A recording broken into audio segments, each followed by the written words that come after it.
Hello everyone, this is Palak, and today we are discussing the poem number 2, that is The Tiger in the Zoo.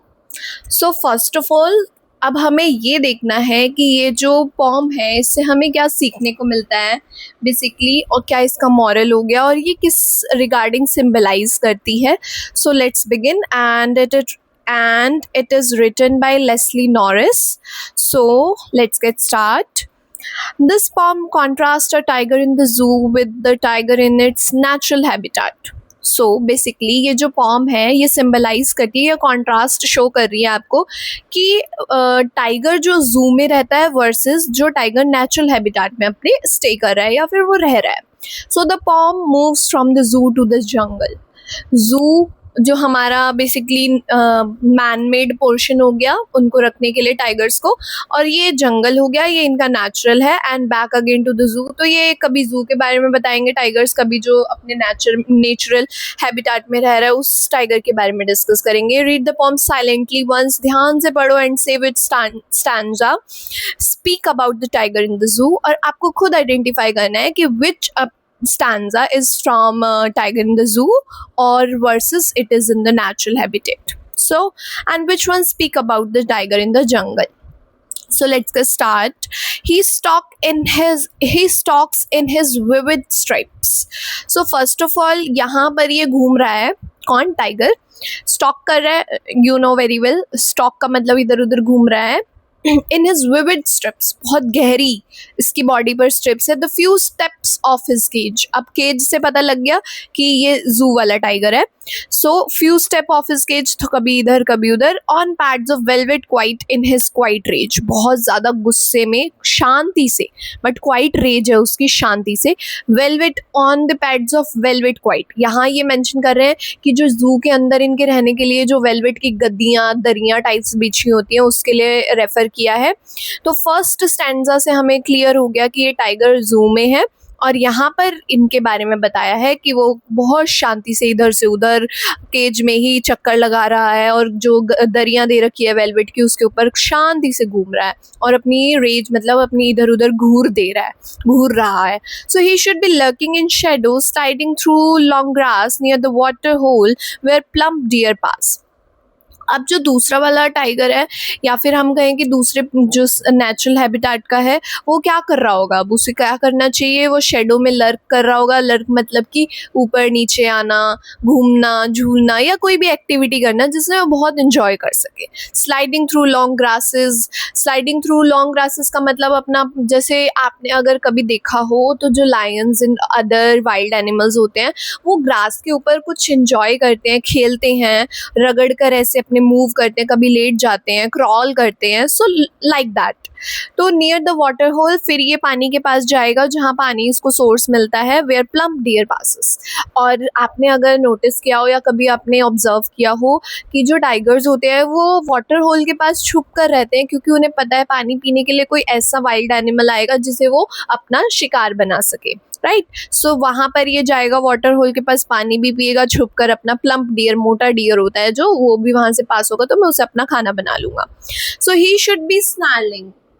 He should be snarling around houses at the jungle's edge, bearing his white fangs, his claws, terrorizing the village. अब ये क्या कर रहा होगा दूसरी जगह, क्या करना चाहिए इसको अगर ये नेचुरल हैबिटेट में रह रहा है तो? स्नैलिंग अराउंड हाउसेस, घूम रहा होगा, दहाड़ रहा होगा घर के आसपास. एट द जंगल्स एज, जो जंगल के किनारे हैं उनके आसपास कुछ ऐसे लोग या लोगों के घर बसे हुए हैं, वहाँ पर आकर ये स्नैल कर रहा होगा, डरा रहा होगा उनको. बेयरिंग हिज वाइट फैंग्स, अपने जो दांतों की घूर होती है जो उसको कहते हैं ना, दहाड़ कर वो काटना दिखाता है कि मैं काटूंगा भी. उसके क्लॉज की जो पावर होती है, टेरराइजिंग द विलेज, पूरे विलेज को उसने डरा रखा है अपने लुक से, अपनी दहाड़ से.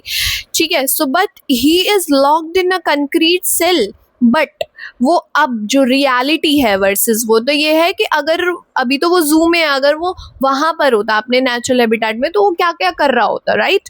दूसरी तरफ ये बता रहे हैं कि अब अगर वो रियलिटी में कहाँ है, he is locked in a concrete cell. What is the concrete cell? Jail हो गई जो उसकी सीमेंट और उसकी बनी हुई है. His strength behind bars, stalking the length of his cage, ignoring visitors. उसकी जो स्ट्रेंथ है, जो दहाड़ है उसकी, जो उसका ऑरा है, वो सारा कुछ छुप गया है किसके पीछे, बार्स यानी कि जेल के पीछे। यहाँ फिर stalking the length of his cage, अब बस वो क्या कर सकता है, एक ही काम कर सकता है, दो काम कर सकता है इवन, वो विजिटर्स जो उसको देखने के लिए आ रहे हैं उसको इग्नोर कर रहा है, एंड सेकेंड वन वो स्टॉक कर रहा है, केज के अंदर इधर उधर चक्कर मार रहा है, nothing much he can do. So अब है he hears the last voice at night the patrolling cars. ठीक है, अब क्या है, लास्ट में आप एक कॉमन भी कर सकते हो कि ये ना, अगर वो आपका केज में है तो भी ही can do this, and if he is in his natural habitat तो वो तब भी ये कॉमन आपकी एक्टिविटी होगी, वो कहीं भी होगा, then he can perform this. So he hears the last voice at night, रात को उसको आवाज़ आती है, चाहे वो जू में हो चाहे वो अपने जंगल में हो, दोनों में ही उसको पेट्रोलिंग की आवाज़ आती है। पेट्रोलिंग कार्स आपको पता है अच्छे से क्या होती हैं, जो पुलिस की गाड़ियाँ होती हैं जो रात को किसी सेफ्टी पर्पस के लिए निकलती हैं, उसकी आवाज़ आती है, हॉर्न्स की आती हैं। And stare with his brilliant eyes at the brilliant stars. अब यहाँ पर एक्टिविटी तो कॉमन है बट फीलिंग डिफरेंट है दोनों के लिए। सुन दोनों ही रहे हैं, जंगल वाला शेर भी सुन रहा है, टाइगर सॉरी, एंड जो आपका केज के अंदर है वो टाइगर भी सुन रहा है पेट्रोलिंग की आवाज़।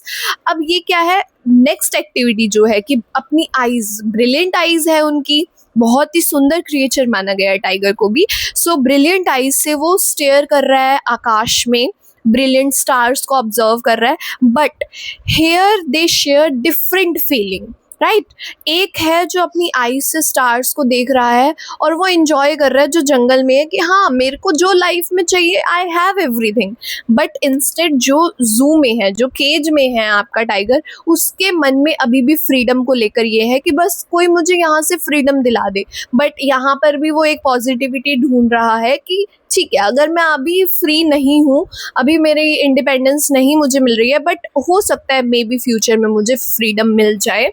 तो उसमें एक होपनेस नज़र आई है, जो केज के अंदर बैठा हुआ टाइगर है, जो स्टार्स को देख रहा है, एक होपनेस है उसके, एक फेथ है, एक मतलब डिमांड है कि मुझे ऐसा कर दो, मुझे यहाँ पर नहीं रहना है। So basically this poem is written by Leslie Norris, and उन्होंने बहुत ही ब्रिलियंट वे में एक्सप्लेन किया है कि हमें एनिमल्स को अपने एंटरटेनमेंट के लिए केज में नहीं बंद रखना चाहिए, वी शुड फ्री देम। ये जैसे हमें ईश्वर ने बनाया है, हम भी कभी किसी भी जगह, या हमें भी ऐसे आप अगर बाउंड करोगे तो हम भी नहीं जी पाएंगे, बट स्टिल ये जी रहे हैं, ये हमारी एक्सपेक्टेशन से ज़्यादा हमारे लिए कर रहे हैं। सो ये लेस्ली नॉरिस का एक मैसेज है कि वाइल्ड एनिमल्स को अपने हैबिटेट में वापस भेजो, उनको उनकी फ्रीडम मत छीनो। So this was it. I hope आप सभी को बहुत अच्छे से समझ आई होगी। Thank you everyone, thanks for watching.